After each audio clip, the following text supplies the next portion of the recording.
In just 42 seconds, Senator Lindsey Graham mocked Representative Jasmine Crockett's legal credentials that would trigger a national firestorm. But the manila folder she quietly opened would make him wish those cameras had never been rolling. The Senate hearing room felt like a theater of tension. Polished oak tables, microphones with blinking red lights like warning signals, marble columns standing as silent witnesses. What America was about to witness would be trending #1 within minutes. If this moment resonates with you, don't just scroll past. Like and subscribe now to see more moments where truth speaks louder than power. Hit that notification bell because we're revealing another bombshell next week that will shake Washington to its core. The Senate Judiciary Committee hearing was supposed to be routine, a standard oversight session on Department of Justice operations. But nothing stayed routine when Senator Lindsey Graham took his turn at questioning. The hearing room looked immaculate, almost sterile, like it had been scrubbed clean of truth for decades. Everything felt artificially perfect, the leather chairs too stiff, the wood paneling too polished, the American flags too crisp, as if democracy itself had been staged for a photo op. The air conditioning created an uncomfortable chill, the kind that made people shift in their seats and check their watches. Representative Jasmine Crockett sat composed at the witness table. She wasn't originally scheduled to testify, but as a former defense attorney with extensive experience in civil rights law, the Democratic leadership had tapped her to present findings from the House Oversight investigation. Her midnight blue suit wasn't flashy. It was armor, structured, and precise. Her posture was straight, her hands folded calmly over a thin stack of folders. Before her testimony began, the camera caught a quiet moment. An aide leaning down, whispering something in her ear. Crockett nodded once, her expression unchanged, but something in her eyes shifted. She was ready. Senator Graham entered late, making sure everyone noticed his arrival. He took his seat with theatrical flair, shuffling papers loudly, adjusting his microphone with unnecessary force. His trademark Southern charm seemed sharpened today, weaponized. "Well, well, Representative Crockett," Graham began, his voice carrying that signature syrupy draw that could sound friendly while delivering poison. "I understand you've brought us some concerns about the Justice Department's handling of certain cases." The way he lingered on concerns made the words sound like fairy tales. A few Republican staffers in the back row smirked. Crockett nodded. "Yes, Senator. I've prepared a comprehensive report on documented disparities in sentencing recommendations and prosecutorial discretion across 5 federal districts." "I see," Graham smiled, but it didn't reach his eyes. "And you feel qualified to lecture the Senate Judiciary Committee on legal matters because of your, what was it? A few years as a public defender in Texas?" The chamber tensed. Even Graham's Republican colleagues glanced at each other. This was a direct attack on Crockett's credentials. A Harvard-educated attorney with 12 years of practice before her election to Congress. Crockett didn't flinch. She didn't even blink. She simply let the silence hold for 3 long seconds. "I'm qualified to present evidence to this committee because the evidence speaks for itself, Senator," she replied, her voice steady. "And because the Constitution grants me that right as a duly lead representative." Graham's smile twisted slightly. He was just getting started. "The Constitution?" "Yes," Graham chuckled, leaning back in his chair like a man who'd never known fear. Always good to see newcomers to Congress discover that document. "But let's get back to these so-called disparities you're claiming to have. Found." He made air quotes around disparities, drawing another round of chuckles from his side of the dis. "Before we dive into complicated legal territory that might be, shall we say, beyond some people's depth, perhaps you could share your personal win-loss record as an attorney. Just so we can establish some credibility here." The room grew still. This was no longer standard committee theater. This was targeted disrespect, and everyone knew it. Camera operators zoomed in tighter. News producers in remote control rooms signaled to cut to this feed. Social media managers for major networks started preparing clips. Something was happening. Senator Amy Klobuchar leaned forward to object, but Crockett gave an almost imperceptible shake of her head. She didn't need rescue. "Senator Graham," Crockett began, her voice now carrying a weight that filled the chamber. "I've tried 137 cases to verdict. But my record isn't what's relevant today," Graham interrupted with a dismissive wave. "With all due respect, Representative, I think this committee needs to establish who we're listening to. Legal analysis requires legal expertise. This is an amateur hour." "If credentials are your concern," Crockett began. "They are indeed," Graham cut in, his voice rising. "When people come in here claiming they found some massive conspiracy in the Justice Department, I want to know if they even understand basic legal procedure." He turned to address the room theatrically. "For the record, how many Supreme Court cases have you argued, Representative Crockett?" That's when it happened. The moment that would replay on news channels for weeks. Crockett didn't answer immediately. Instead, with deliberate calm, she reached for the thinnest folder in her stack, a pale blue one that had been sitting there unnoticed since the hearing began. She opened it silently, removed a single sheet of paper, and placed it on the table before her. "Senator Graham," she said, her voice now quiet enough that people leaned forward to hear, "I haven't personally argued before the Supreme Court, but neither have you." The room froze. Graham's smile faltered for just a fraction of a second. "I'm sorry." According to the Supreme Court Bar Association records, Crockett continued, tapping the paper gently. "You have been admitted to practice before the Supreme Court, as have I, but you have never actually argued a case there. You've submitted exactly 3 amicus briefs during your career, all while in Congress, all written primarily by staff attorneys." A staffer whispered urgently in Graham's ear. His face flushed slightly. "That's not it is accurate, Senator," Crockett continued, still unnervingly calm. "And while we're discussing legal credentials, would you like me to address the Judiciary Committee about your own trial record before you entered politics? Or shall we focus on the actual evidence I've brought today?" Silence descended like a physical weight. No one had expected this. Senator Graham's expression hardened. The friendly facade vanished completely. "Representative Crockett, this kind of personal attack is not a personal attack, Senator," she interrupted smoothly. "Just responding to your question about credentials with factual information. Information I researched because I anticipated this line of questioning might be used to distract from the evidence." The chamber was utterly still.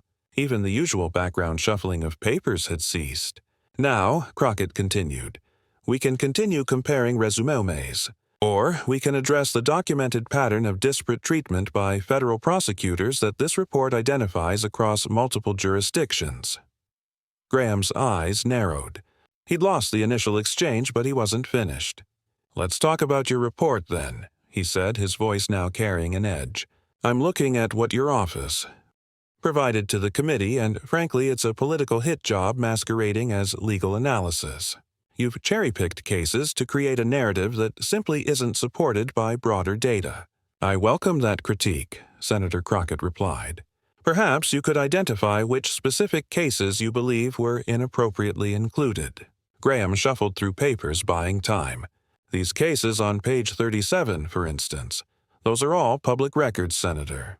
Each one documented with court filings, sentencing memoranda, and demographic information that was redacted in the public version, but is available in the committee's confidential appendix." Graham changed tactics. "The problem, Representative Crockett, is that you've constructed a narrative of systematic bias without accounting for the legitimate variables that influence prosecutorial decisions. Prior records, cooperation levels, nature of offenses. If you'll turn to Appendix C, Senator," Crockett replied, "you'll find that we controlled for exactly those variables using standard regression analysis. The disparities remain statistically significant." Graham's frustration was becoming visible. He hadn't expected this level of preparation. "The DOJ has already responded to these allegations," he said dismissively. "They've explained that resource allocation and strategic priorities account for any perceived disparities." Crockett nodded thoughtfully. "Yes, they have made that claim. Which brings me to the second folder I'd like to introduce today." She reached for a thicker manila folder placed in the middle of her stack. The room seemed to hold its breath. "Senator Graham, are you familiar with the Justice Department's internal audit system for prosecutorial decisions?" Graham hesitated, clearly unsure where this was heading. "I'm familiar with their general oversight protocols." "Yes." "Then you'll recognize this document," Crockett said, removing a stack of papers. "This is the DOJ's own internal quality review from fiscal years 2020 through 2023. My office obtained it through a formal congressional request after months of delays." She handed copies to the committee clock for distribution. "Pages 47 to 63 directly contradict the public statement you just referenced. The DOJ's own internal analysis identified, and I quote, troubling patterns of discretionary inconsistency that correlate strongly with demographic factors and require immediate remedial action." Phones began lighting up around the room as staffers urgently messaged their bosses. Journalists in the press section were frantically taking notes. "These documents weren't provided to the minority," Graham objected, his voice rising. "They were provided to the full committee 6 days ago. Senator, as required by committee rules," Crockett replied. "The receipt was signed by your Judiciary Staff Director, which I'm also happy to provide." Graham flipped through the documents, clearly seeing them for the first time. His staff looked panicked. "These appear to be selectively edited," he tried. "They're complete and unredacted, Senator. The department initially sent a heavily redacted version, but Chairman Durbin issued a subpoena for the complete document. What you're holding is the department's full internal assessment, not the sanitized public summary." Graham glanced at his Republican colleagues, finding no rescue. This was spiraling beyond his control. "Representative Crockett," he said, attempting to regain his footing, "even if there are some concerning patterns identified here, isolated incidents don't prove your broader claims of systematic issues." Crockett allowed the slightest smile, not of triumph, but of someone who had anticipated exactly this objection. "I agree completely, Senator. Isolated incidents prove nothing. That's why I'd like to direct the committee's attention to Exhibit D." The tension in the hearing room had transformed into something electric. Staffers had stopped pretending to work on other matters. Every eye was fixed on Representative Crockett as she reached for a third folder. This one dark red with a confidential stamp clearly visible.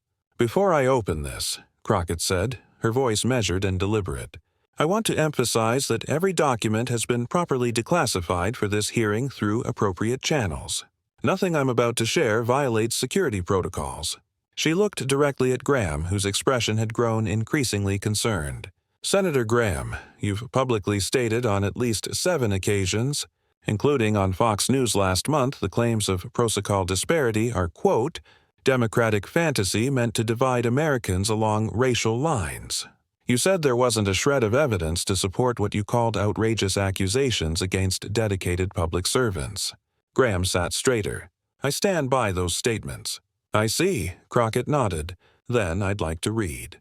From a letter sent from your office to the Department of Justice on March 17, 2022, she opened the red folder and removed a document bearing the Senate letterhead.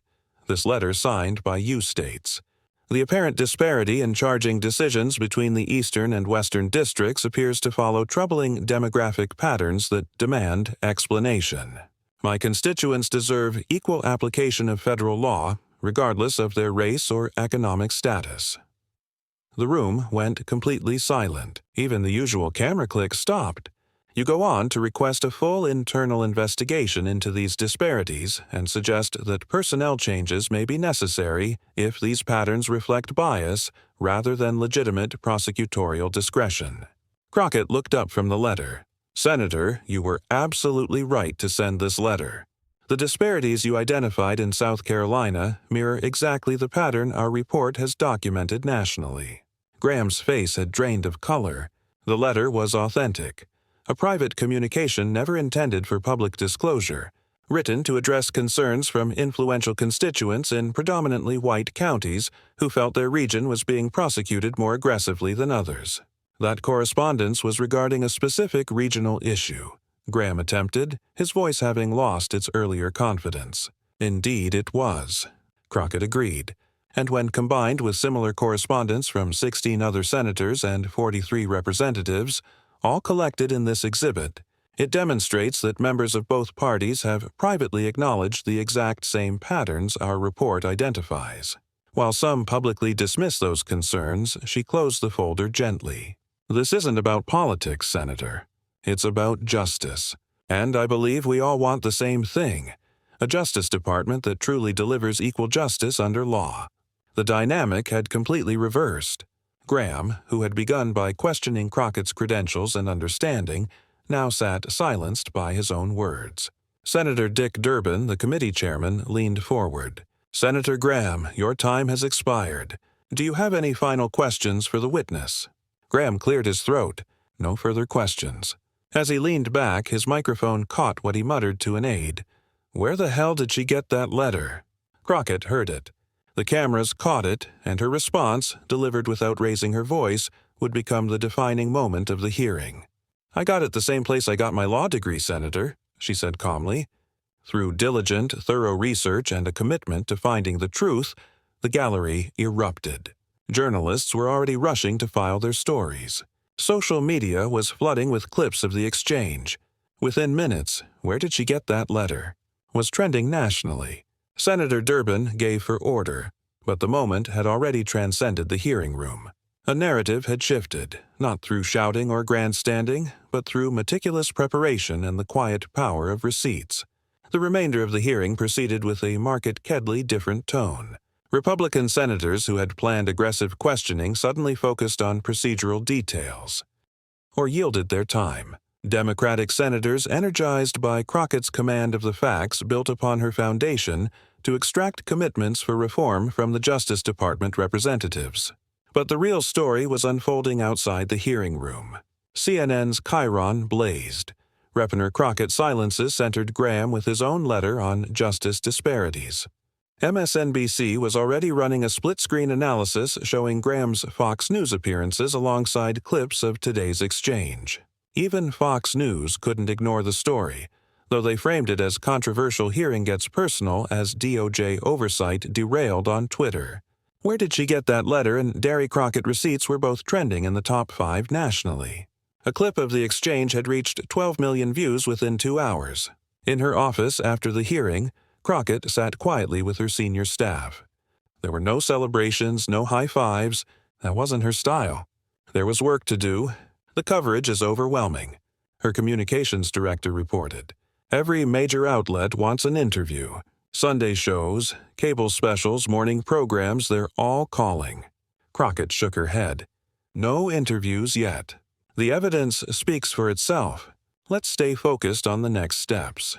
Her chief of staff nodded in agreement. "The chairman is already talking about a formal committee investigation based on the documents you presented. Justice is expediting the delivery of the additional materials we requested." "And Graham?" Crockett asked. His office issued a statement saying his letter was taken out of context and that he still disputes the broader findings of your report. Crockett smiled slightly. "That's to be expected. Has there been any movement on the reform bill?" 3 more co-sponsors signed on during the hearing. "We're up to 218. It could actually get a floor vote now." This was what mattered. Not the viral moment, but the substantive change it might help create. Crockett had spent months building the case, gathering the evidence, anticipating the attacks, and preparing to meet them, not with equal fire, but with incontrovertible facts. Outside her office window, camera crews were already setting up for evening broadcasts using the Capitol as a backdrop. Her phone buzzed with a text message from her mentor, a former civil rights attorney who had inspired her career. "You didn't raise your voice, you raised the standard. Proud of you." 3 days later, the impact continued to ripple. Editorial boards across the country were calling for Justice Department reform. Civil rights organizations were using the moment to highlight long-standing concerns. Law schools were analyzing Crockett's preparation and presentation as a case study in effective advocacy. Senator Graham had gone unusually quiet, canceling his scheduled Sunday show appearances and issuing only brief statements through spokespeople. But perhaps the most meaningful aftermath came in the form of letters and emails flooding into Crockett's office, not from political allies or media figures, but from ordinary Americans who had watched the exchange and felt something shift. A retired teacher from Michigan wrote, "I was taught to sit down and be quiet. Watching you stand up with such dignity gave me courage." A law student in California, "I've been told I'm too aggressive when I'm assertive and too weak when I'm not. You showed there's another way. Undeniable preparation." A father in Georgia, My daughter wants to be a lawyer now because of you." She said, "Dad, did you see how she didn't let him make her mad? She just showed the facts." A week after the hearing, as the Justice Department announced the formation of a new internal oversight division to address the very disparities Crockett's report had identified, she sat in her district office in Dallas. A young black girl, maybe 10 years old, approached her at a community event. "Miss Congresswoman," the girl said shilly, "how did you stay so calm when that man was being mean to you?" Crockett knelt down to meet her at eye level. "Because I wasn't there to fight with him," she explained gently. "I was there to fight for something bigger, for fairness, for truth, and when you're fighting for something that important, you don't need to yell. You just need to be right." The girl nodded solemnly. "My mom says I talk too much in class when boys are wrong." Crockett smiled. "Well, maybe you don't need to talk more. Maybe you just need to prove your point, so well that everyone can see the truth for themselves." As she stood to continue greeting constituents, Crockett reflected on what had truly happened in that hearing room. It wasn't about humiliating Graham or scoring political points. It was about changing the conversation through thorough preparation and unwavering focus on the facts. In Washington, where volume often substituted for substance and outrage for evidence, she had demonstrated another path, not shouting truth to power, but simply presenting it so irrefutably that power had no choice but to listen. The red folder containing Graham's letter now sat in her office alongside other evidence of quiet victories. Cases won, lives changed, systems reformed, not through bombast or viral moments, but through the patient, persistent work of justice. And that work continued one folder, one fact, one hearing at a time. If this story of preparation defeating arrogance struck a chord with you, don't just scroll away. Like and subscribe to see more moments where truth stands stronger than power. Share this with someone who needs to be reminded that sometimes the quietest voice in the room can change it forever. And hit that notification bell because our next story will show how another unsung hero stood up against overwhelming odds and won. Remember, in a world that rewards the loudest voice, be the one with the strongest evidence.